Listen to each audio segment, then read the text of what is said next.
ایک بات درمیان میں عرض کر دوں، مولانا سعد صاحب نے بھوپال میں تقریر کی ہے کہ دعوت اور تعلیم دونوں سنت کے راستے سے ہٹ گئے ہیں، اور مثال اور دعویٰ کیا ہے کہ صحابہ کرام رضی اللہ تعالیٰ عنہ خود رسول اللہ صلی اللہ علیہ وسلم کے گھر کا انتظام کرتے تھے، یعنی طالب علم کی یہ ذمہ داری ہے کہ وہ استاد کی کفالت کرے۔ کہتے ہیں کہ صحابہ جنگل جاتے تھے، لکڑیاں کاٹ کے لاتے تھے، اس کو جلانے کے قابل بنا کر فروخت کرتے تھے، اور رسول اللہ صلی اللہ علیہ وسلم کے 9 گھروں کے اندر تازہ بکری کا گوشت روزانہ پہنچاتے تھے۔ یہ ہے یعنی بحیثیت استاذ کے کہ یہ شاگرد تھے اور استاذ کے گھر میں تازہ روزانہ بکری کا گوشت پہنچاتے تھے۔ اور ہم جو روایت پڑھ رہے ہیں اس میں کیا مل رہا ہے؟ اس میں یہ حضرت عائشہ رضی اللہ عنہ فرماتی ہیں کہ ایک چاند نکلتا تھا، دوسرا چاند نکلتا تھا، اور تیسرا چاند نکلتا تھا، اور رسول اللہ صلی اللہ علیہ وسلم گھروں میں آگ نہیں جلتی تھی۔ اور یہاں آ رہا ہے کہ 9 گھروں میں حضور صلی اللہ علیہ وسلم نے آدمی بھیجا ہے، اور سب جگہ سے جواب کیا آ رہا ہے؟ ما معنا الا الماء، ہمارے پاس پانی کے علاوہ کچھ نہیں ہے۔ یہ کیا حدیث کی تحریف نہیں ہے؟ یہ ازواج مطہرات کے بارے میں جو بات کہی جا رہی ہے صحابہ کے بارے میں کہ روزانہ ان کے یہاں بکری کا تازہ گوشت صحابہ کرام پہنچاتے تھے، اور آج طلبہ کو کھانا مطبخ سے دیا جا رہا ہے اور اساتذہ کو تنخواہ دی جا رہی ہے، لہذا تعلیم سنت کے راستے سے ہٹ گئی ہے۔ یہ کیا مذاق ہو رہا ہے؟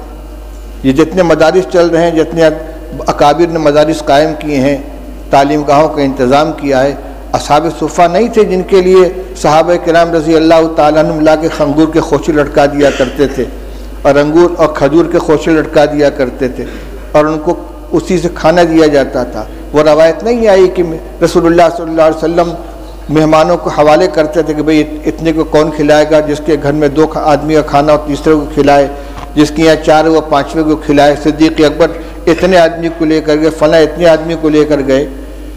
اور حضور صلی اللہ علیہ وسلم کے ساتھ جو تعلق تھا صحابہ کرام کا، وہ صرف استادی و شاگردی کا تھا کہ اس کو اور صحابہ کرام رضی اللہ تعالیٰ عنہ خود پیٹ پر پتھر باندھتے تھے، رسول اللہ صلی اللہ علیہ وسلم بھی پیٹ پر پتھر باندھتے تھے، 2 باندھتے تھے۔ لہذا یہ کبھی اتفاق سے کوئی جزیہ پیش آ جائے اس کو دائمی معمول بنا کر پیش کرنا یہ تحریف ہے کہ سنت کے راستے سے مدارس ہٹ گئے ہیں، نہ دعوت سنت کے راستے پر بچی، نہ تعلیم سنت کے راستے پر بچی ہے۔ کس قدر خطرناک چیز کا مطلب یہ کہ عوام کو یہ سمجھا دو کہ مدرسے جو ہے سنت کے خلاف چلے جا رہے ہیں، لہذا عوام کا رشتہ مدارس سے بھی کٹ جائے اور علماء سے بھی کٹ جائے۔ یہ انتہائی خطرناک رجحان ہے، جو اس کا مطلب یہ کہ سب کو باطل تنظیموں کے حوالے کر دیا جائے، ان کو نہ مدرسوں سے تعلق رہے گا عوام کا، نہ علماء سے تعلق رہے گا، پھر بھیڑیا آئے گا اچک کے لے جائے گا ان کو۔ اس پر مجھے یہ یاد آیا کہ صحابہ حضور صلی اللہ علیہ وسلم نے ایک مہمان کے لیے گھروں کے اندر کہلوایا ہے، تو سب جگہ سے یہی شکایت آ رہی ہے۔ حضرت انس رضی اللہ تعالیٰ عنہ کی روایت پڑھ چکے ہو کہ بدبودار جس میں مہک پیدا ہو گئی تھی، ایسی چربی لے کر حضور کی خدمت میں پہنچے ہدیہ کے طور پر، اور کہتے ہیں کہ رسول اللہ صلی اللہ علیہ وسلم کی 9 ازواج مطہرات تھیں اور کسی گھر میں کھانے کو نہیں رہتا تھا۔ آپ نے وفات کے وقت 30 سا جو یہودی سے ادھار لیا ہے، اپنی ذرا اس کے پاس آپ نے رکھی ہے۔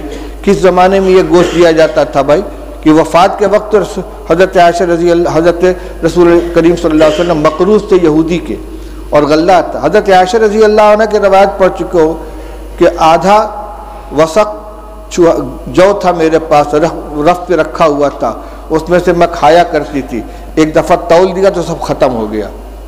یہ جو کو کھایا جا رہا ہے پکا پکا کے، اور یہ تازہ گوشت روزانہ پہنچا رہے ہیں۔ افسوس ہوتا ہے اس طرح کی حرکتوں کے اوپر۔ چلو پڑھو روایت۔ فقال رجل من